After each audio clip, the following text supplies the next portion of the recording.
Okay, it's Tuesday.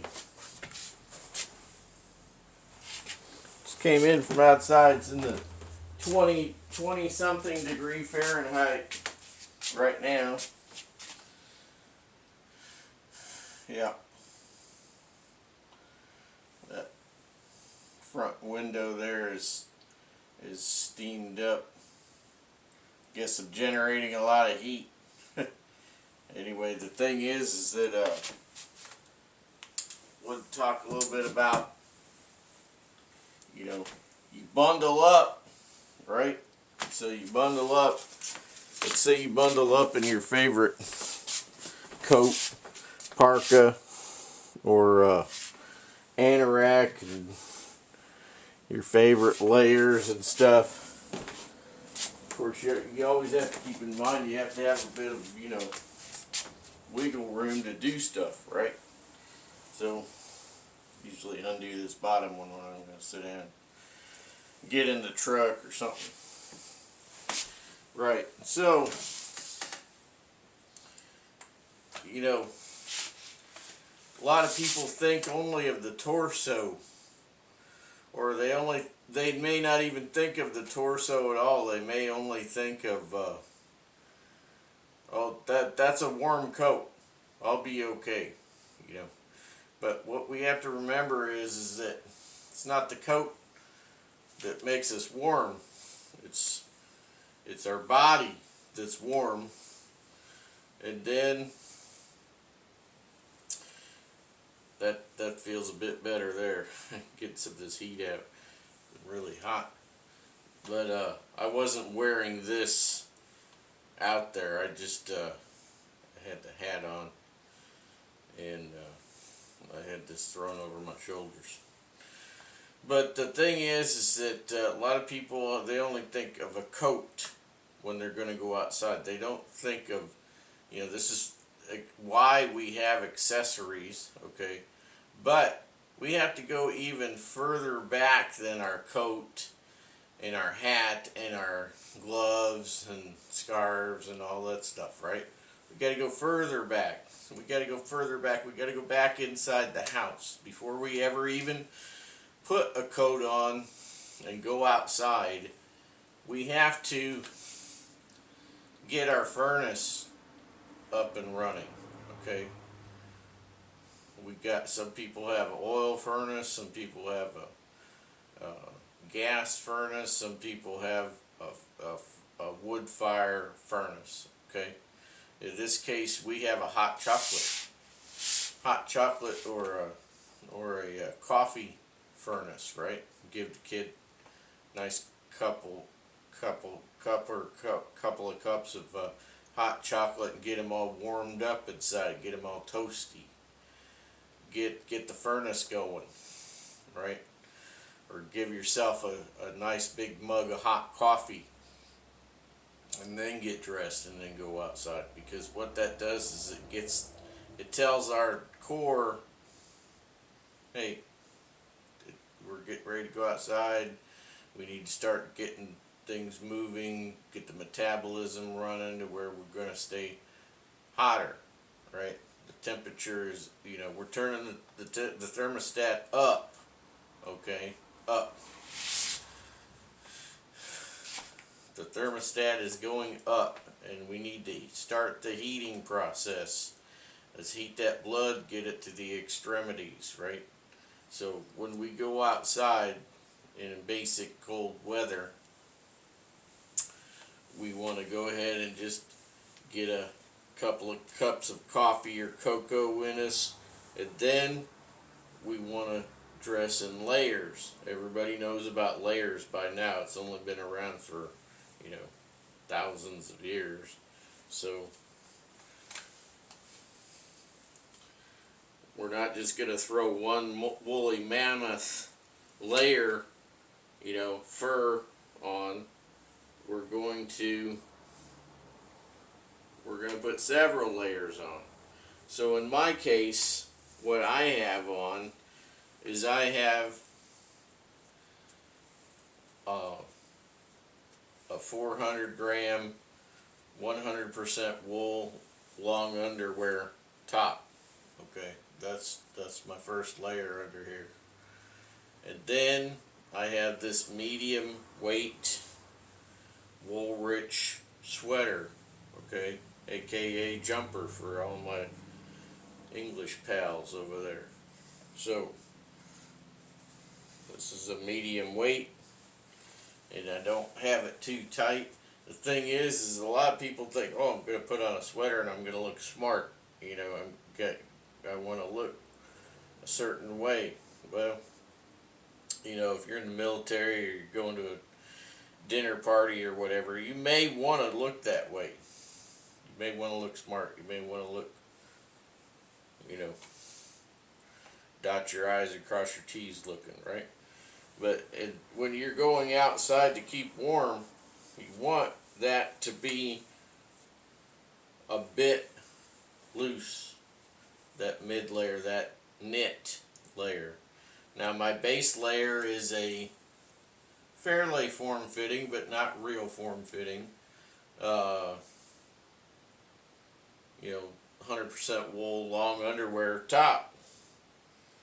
So I want that a little bit form-fitting, but not tight. Okay, and then I want this looser. Okay, because we're trapping warm air. All right, so we're heating the air and all these little air pockets in here. You see what I'm saying? This is the reason why you want knits for your mid layer. You don't want something like polar fleece. No, that garbage out of there. That's okay for when you're bebopping around the city. You know, say you're walking around Boston or New York City or whatever large city is in your area, right? Bebopping around town, you know, trying to look nice for public appearances or whatever, with maybe you have a date with you or your wife or whatnot, you know. Sometimes you just throw all that out the window and you just get the warm stuff on.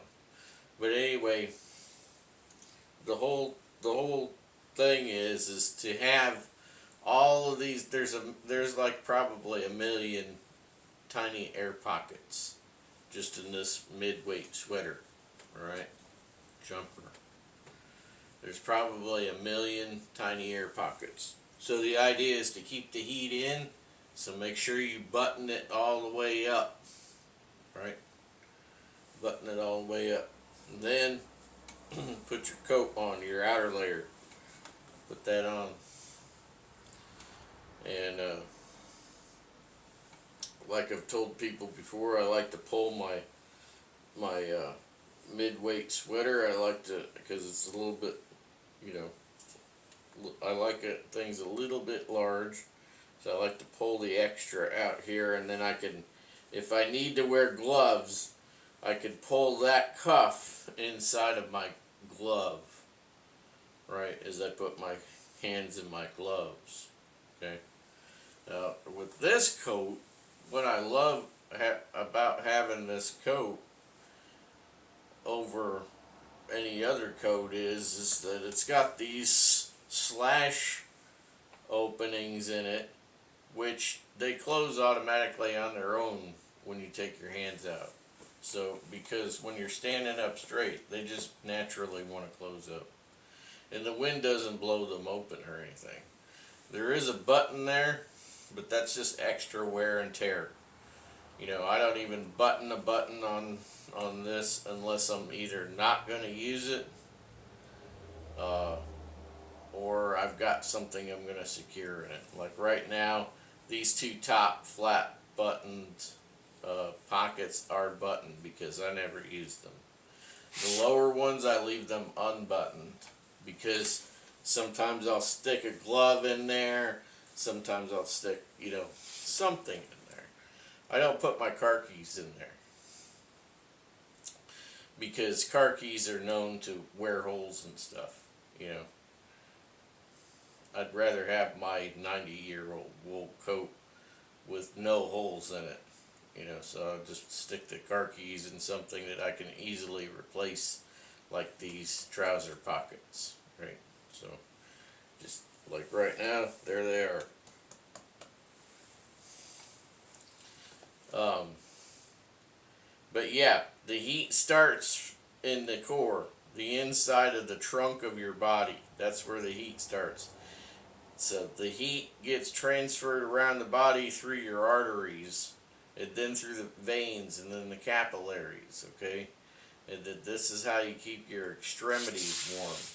So right now, of course, my hands are quite nice because I have this heavy wool on my core, and these hands are immediately connected to arms and the torso right here. But a lot of people get cold feet.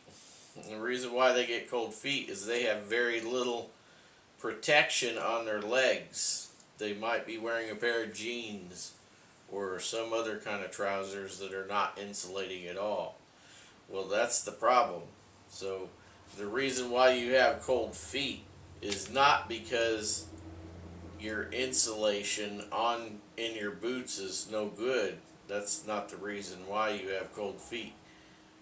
You could put on, you know, a set of boots with the very best insulation, and you might still have cold feet. And the reason why that is because the blood is cooling down before it gets to your feet. Do you comprehend what I'm saying here? So before the blood gets down to the feet, way down there, especially some of you tall guys, 6 foot to 7 foot tall, you're gonna have to wear a better insulating layer on your legs in the wintertime. You know, you could wear some wool trousers, and also I would recommend 100% wool long underwear bottoms. So put those 100% wool long underwear bottoms on first, and then, you know, well, actually put some good socks on first, like some darn toughs with a high wool content. Excuse me. And then put those 100% wool long underwear on, and then on top of that, put you some wool trousers, right? The wool trousers can sometimes get a bit heavy, so you want to wear suspenders with those that integrate with your wool trousers. And then when you put on your good, say, Banff or Sorels or your something like that on top, then you will continue to have warm feet. Okay, throughout the period that you're going to be outside, your feet will stay warm. Now, I've been out before as low as -80, and you know, at that time I had mucklucks on, and my feet were just fine, just fine. And the reason why is because I had a snowsuit on, a snowmobile suit, which protected my whole body, you know, my torso, my arms, my legs, and then I had the snowmobile suit on zipped down over the top of the mucklucks, okay, which those mucklucks were a present from my dad back in the day. Um, because I was not growing fast like my brother. My brother was growing very fast, and yeah, those were some cold winters back in those days. But you could still have cold winters like that now, but you just gotta go, you know, you gotta go find them. If you like that sort of stuff, you know, New Hampshire's a good place to go. Maine, Vermont, southern New England's more temperate, you know. I mean, we had -35, but you don't get that -80. You know, and then the thing is that you got the seacoast. The seacoast is going to be warmer. You won't get those frigid, you know, frigid temps like that. Now, we had -108, that's 108, -108 degrees Fahrenheit recorded on the top of Mount Washington here in New England about 3 years ago or so. Yeah, that's pretty cold. Um, yeah. But you gotta start from the inside out. Use hot coffee, hot chocolate, stuff like that. And you want carbohydrates, okay? If you're out sleeping outside in frigid temps like that, -40, -50, -60, then you want to eat one or one heavy meal, high carbohydrate meal before you turn in, and that will help your body generate heat. Because see, the sleeping bag and the wool blankets or whatnot and this stuff here, this is to mitigate heat loss, and that means to control heat loss. Okay, it's to control heat loss. You generate the heat. Your insulating layers is what keeps the heat in. Okay, that's the reason why, a lot of manufacturers will put baffle tubes and wind skirts and cuffs and so on, right? And also will try to secure around your neck, which this doesn't secure around my neck. That's why I always have to use I always have a scarf with me with this coat, because that keeps my neck area secured. Keep the heat in. Heat rises. Remember that. Heat rises. So if you keep the heat in around your neck and head, your body is going to make a lot of heat. Some may escape out the bottom, but a lot of times that's only going to be excess heat, because heat rises, right? Yeah. Talked about making a wind skirt for this coat at one time, which I would still like to do. Man, this thing is thick. This is just a thick coat, man. This thing is thick. It's gotta be probably 32 ounce. Man, it's a heavy coat. I only can't come into coats like this when I was young, because back then they still made heavy coats. This is a heavy coat, man.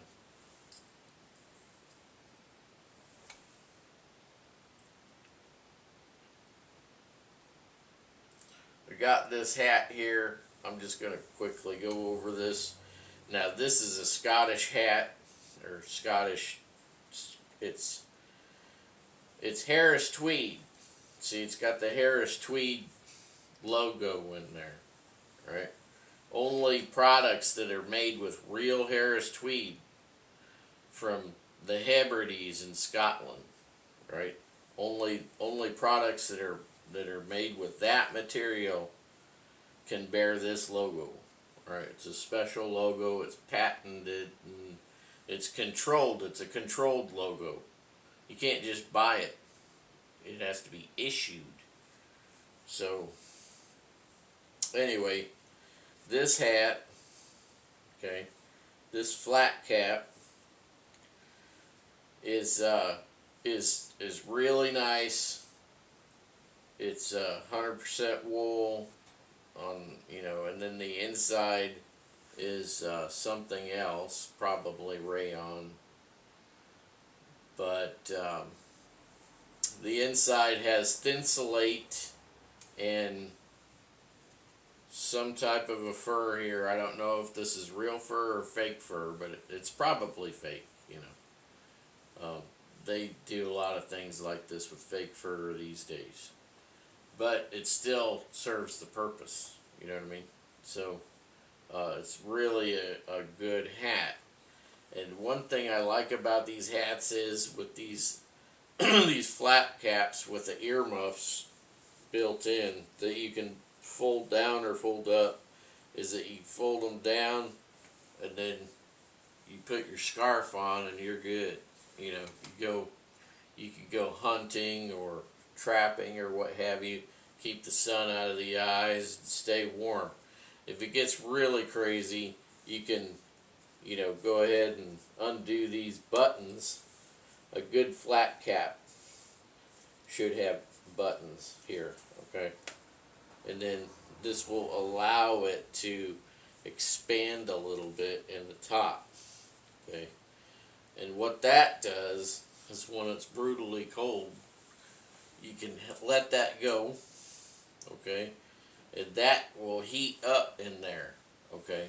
So a lot of people don't know hats. They don't study hats. They don't know anything about hats. But the thing is that top hats, okay, a top hat is made in various heights depending on how much dead airspace you wanted in your top hat. If you made a lot of heat, you were a big guy, you might have wanted a top hat that was a little bit taller, create more dead airspace in there, which would contain heat when you heated it up. The first and the best top hats were made out of beaver fur. That's right. That's why the fur trade was so big. Hudson's Bay Corporation or company up there in Canada, right? So the English owned Hudson's Bay, HBC. That's where your Hudson's Bay blankets come from. And those, I've got 2 trapper blankets, and one is made by Early's of Whitney, who used to make for over 200 years. They made the Hudson's Bay blanket for Hudson's Bay, but I don't even remember where I was going with that. But anyway, getting back to the hats. The hats were initially, made from beaver fur, right? So the blankets had stripes on them. The trapper blankets had stripes on them, and those were, how many beavers was that blanket worth? 4 stripes, 4 beavers, right? You see? So they would get the native people of Canada, they would get them to trade their beaver for those good blankets, and they were quick to do so because those blankets are awesome. So you got 4 lines on that trapper blanket. That's 4 beavers. Made it easy. Didn't have to know how to read or write. 4 lines, 4 beavers.